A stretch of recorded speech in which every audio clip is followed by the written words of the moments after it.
Hi dears. അപ്പോൾ നമുക്ക് Christmas എക്സാമിന് സ്റ്റാറ്റിസ്റ്റിക്സിന് എത്ര പോർഷനാണ് നമുക്ക് പഠിക്കാനുള്ളത് എന്ന് നമുക്കൊന്ന് നോക്കിയാലോ. ഓണം എക്സാമിൻ്റെ കേസിലേക്ക് നമ്മൾ പറയുകയാണെങ്കിൽ ആദ്യത്തെ 4 ചാപ്റ്റേഴ്സ് ആയിരുന്നു പഠിക്കാനായിട്ടുണ്ടായിരുന്നത്. സ്റ്റാറ്റിസ്റ്റിക്സ്, സ്കോപ്പ് ആൻഡ് ഡെവലപ്മെൻറ്റ്, നമ്മളെ collection of data, classification and tabulation, diagrams and graphs. അത്യാവശ്യം ഈസി ആയിട്ടുള്ളൊരു 4 ചാപ്റ്റേഴ്സ് ആയിരുന്നു ആദ്യത്തെ ഈ 4 എന്ന് പറയുന്നത്. തിയററ്റിക്കൽ ആയിരുന്നു. അങ്ങനെ ഒരുപാട് നമുക്ക് ചിന്തിച്ചെഴുതേണ്ട കാര്യങ്ങളൊന്നും വരുന്നില്ല. ഡയറക്റ്റ് ആയിട്ടുള്ള ക്വസ്റ്റ്യൻസ് തന്നെയായിരുന്നു എല്ലാ ചാപ്റ്റേഴ്സിനും വന്നിട്ടുണ്ടായിരുന്നത്. ഇനി നമുക്ക് ക്രിസ്മസ് എക്സാമിലേക്ക് നോക്കുകയാണെങ്കിൽ ഒരു 4 ചാപ്റ്റേഴ്സും കൂടെ അഡീഷണൽ ആയിട്ട് പഠിക്കേണ്ടതുണ്ട്. ആദ്യത്തേതെന്ന് പറയുന്നത് സെൻട്രൽ ടെൻഡൻസി ആണ്, പിന്നെ ഡിസ്പേർഷൻ. ഈ 2 ചാപ്റ്റേഴ്സ് വളരെ ഇമ്പോർട്ടൻ്റ് ആയിട്ടുള്ള ചാപ്റ്റേഴ്സ് ആണ്.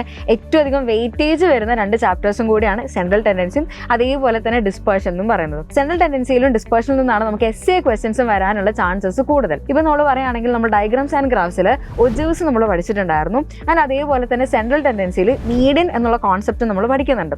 ഇത് രണ്ടും കൂടെ ക്ലബ് ചെയ്തിട്ടുള്ള രീതിയിലുള്ള ക്വസ്റ്റ്യൻ ആണ് എസ്എ ക്വസ്റ്റ്യൻ ആയിട്ട് സ്ഥിരമായിട്ട് നമ്മൾ കണ്ടുവരുന്നത്. മീഡിയൻ കണ്ടുപിടിക്കുക, എന്ത് വെച്ചിട്ട്? ഒജീവ്സ് വെച്ചിട്ട് മീഡിയൻ കണ്ടുപിടിക്കാം.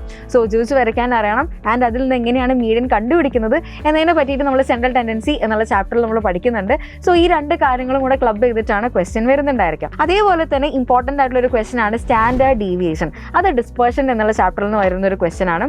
അതും എസ്എ പാർട്ടിൽ സ്ഥിരമായിട്ട് കണ്ടുവരുന്ന ഒരു ചോദ്യമാണ്. ആൻഡ് നെക്സ്റ്റ് നമ്മൾ 7ാമത്തെ ചാപ്റ്ററിനെ പറ്റി പറയുകയാണെങ്കിൽ സ്ക്യൂനെസ് ആൻഡ് കുർട്ടോസിസ് ആണ് ചാപ്റ്ററിന്റെ പേര് വരുന്നത്.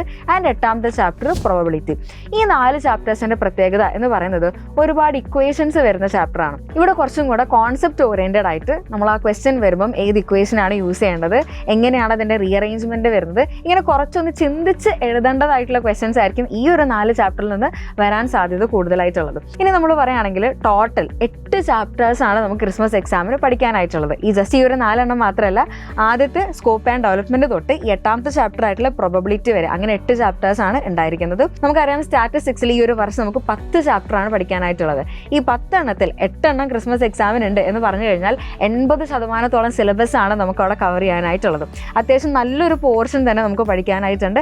അത് കഴിഞ്ഞാൽ പിന്നെ കണ്ടീഷണൽ പ്രോബബിലിറ്റിയും അതേപോലെ തന്നെ സാമ്പിളിംഗ് ടെക്നിക്സും മാത്രമാണ് ലാസ്റ്റത്തെ 2 ചാപ്റ്റേഴ്സ് ജനുവരി പോർഷൻ ആയിട്ട് നമുക്ക് പഠിക്കാനായിട്ടുള്ളത്. സോ ഈ 8 ചാപ്റ്റർ എങ്ങനെയാണ് അടിപൊളിയായിട്ട് നമുക്ക് പഠിക്കാൻ വേണ്ടി പറ്റുന്നത്, എങ്ങനെയാണ് ക്വസ്റ്റ്യൻസ് വരുന്നത്, ഏതൊക്കെ ഇക്വേഷൻസ് ആണ് എപ്പോഴൊക്കെയാണ് നമ്മൾ യൂസ് ചെയ്യേണ്ടത് എന്നതിനെ പറ്റി കൃത്യമായൊരു ധാരണ ഉണ്ടെങ്കിൽ മാത്രമാണ് ക്രിസ്മസ് എക്സാം നമുക്ക് നന്നായിട്ട് ചെയ്യാൻ വേണ്ടി പറ്റുള്ളൂ. നമുക്കറിയാം ഇനി നമ്മുടെ മുന്നിൽ അധികം സമയമില്ല. ഒരു 1.5 മാസം മാത്രമാണ് ക്രിസ്മസ് എക്സാമിലേക്ക് ബാക്കിയായിട്ടുള്ളത്.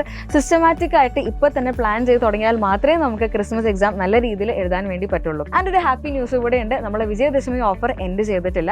15% ഓഫറോടുകൂടെ നമ്മുടെ യുവ ബാച്ചിൽ ജോയിൻ ചെയ്യാനുള്ള അവസരം ഇപ്പോഴും നിങ്ങളുടെ മുന്നിൽ തന്നെയുണ്ട്.